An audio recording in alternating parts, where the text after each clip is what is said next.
Howdy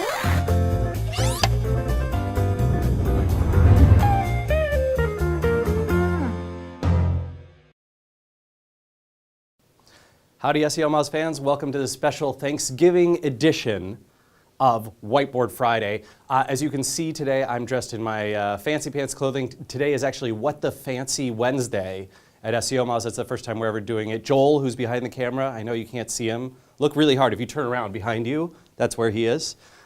He's also wearing a tie. Lots of people at the Moz offices are dressed lovely.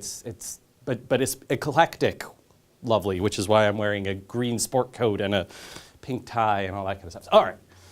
And the beard is back, thank goodness. It was rough going without it for a couple of weeks there. Whew, that was hard times. And this week on Whiteboard Friday, I wanted to talk a little bit about why you might want to do SEO on somebody else's site. So this might seem a little bit strange because in SEO we learn very early on, right, that putting all of your content on one domain, putting all of your links to that domain, doing all of your SEO work on a single domain is much, much better than spreading out your efforts, right? Not just from an effort and protocol perspective, but also from a rankings perspective, right? Because of domain authority, because of how domains and an individual subdomain inherits domain authority and link metrics, all these kind of things. But weirdly enough, there are some cases when it might make great sense to do SEO on somebody else's site. Now, the classic example that you'll always hear is reputation management, meaning I want to control the search results for my brand name or my brand names because I don't want anybody else getting in there saying something bad about me or having the ability to draw away my traffic. But actually, there's some other big ones. So let's start with number one. I like to say don't just reputation manage, meaning don't just control the fact that there's no bad stuff on there. If there are great things that are being written about you or your company or your brand, your products, make sure they rank well. For example, imagine I've opened Rand's Fancy Pants shop. It's quite possible, who knows, maybe the career here at Moz won't work out. And I've got, Rand's Fancy Pants on Twitter and my Facebook page and that kind of stuff. But what if the Seattle Weekly or the Stranger or the Seattle Times wrote an article calling Rand's Fancy Pants the best men's shop in the city? It might not rank very well normally, naturally, right? Because they probably aren't doing a great job at SEO. But me getting that independent press piece to rank highly for my brand name will probably actually improve my conversion rate and make more people want to come to my site and buy from me and come to my shop and all these kinds of things. If you have positive press out there, or if you can start generating some and get it to rank well for your brand name, that's even better than reputation management. That's reputation improvement. All right, number two. You can leverage the domain authority of other websites. Now, I don't just mean this from the perspective of, to help put links back to you. I mean, there might be search results where you say to yourself, boy, you know what, these keywords are just too darn competitive. I'm too early stage, my site doesn't have that much authority. It's going to be hard. A lot of times it's hard to get people to link to your site, but it can be much easier when you're independently requesting links or pointing links to a third-party site that happens to have some interesting content that you might have controlled or uploaded or those kinds of things. And so, there's great places to do this. If you're throwing an event and you happen to use good branding for the keywords you want to target for that event, places like Eventbrite can be amazing. For pages that you might want to control around specific campaigns or specific products, you could have a specific Twitter or Facebook page that you have that is earning all of those social signals as well as the rankings. And remember, Twitter in particular, Google just loves to rank Twitter pages for brand names.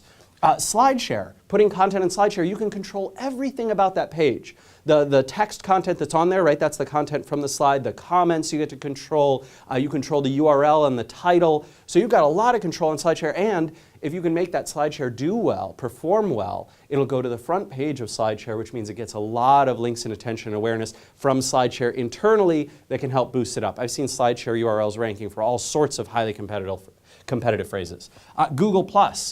I've noticed that a lot of Google+ threads, individual threads that are public, rank quite well, and they're improving and improving as Google+ gets more and more domain authority of its own.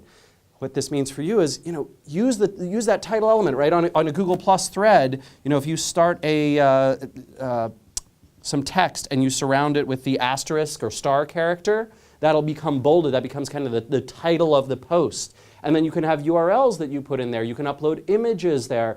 You can put video and share video inside Google+. So all those opportunities. YouTube, same thing. Quora, same story. You can start conversation threads, questions, individual responses to questions get their own URL.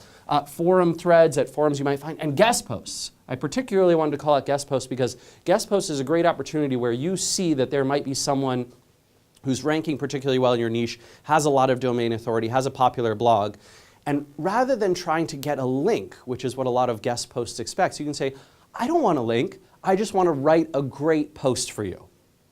And your real goal is to have that post rank, right? To have that post rank well and be associated with your name and your brand name. You're not even going after a link. And when you're not, you seem less selfish and sort of have much more opportunity to do these kinds of things. Obviously, you're going to have to write a great post if you want it to rank well.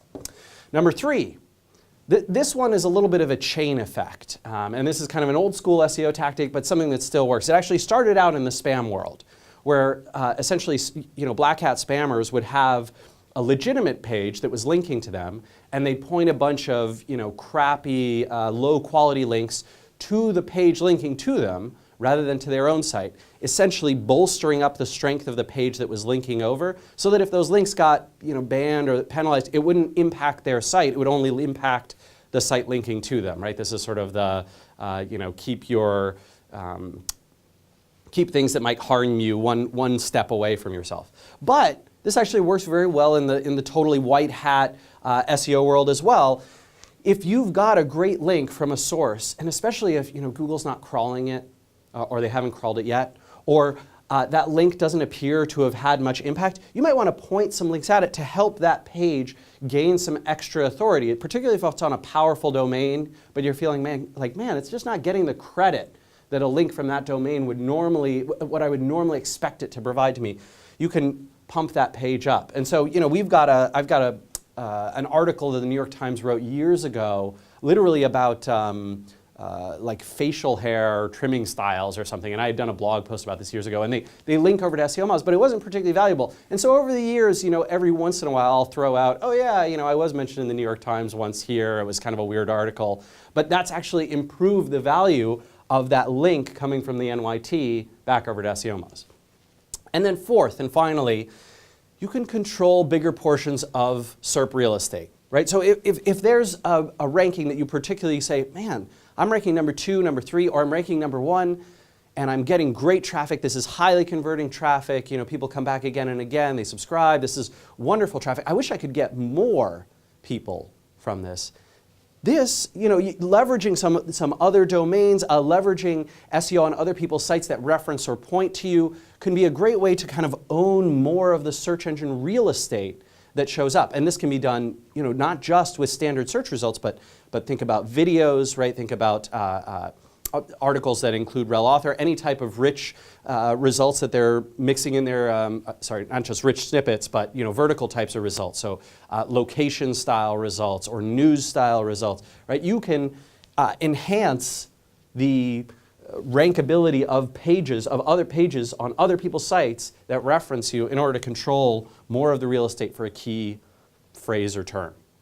All right, everyone, so this is going to be wonderful. You're all going to go out and not just have, I hope you had a great Turkey Day, by the way. I hope you had an enjoyable Thanksgiving for our friends here in the States. And for those of you overseas, we love to give thanks around this holiday in the US, and hopefully you have a lot to be thankful for as well. And of course, now you can go and link build to lots of other people and optimize other people's websites, and they'll be very thankful for that, of course, too. All right, everyone, take care. We will see you again next week for another edition of Whiteboard Friday.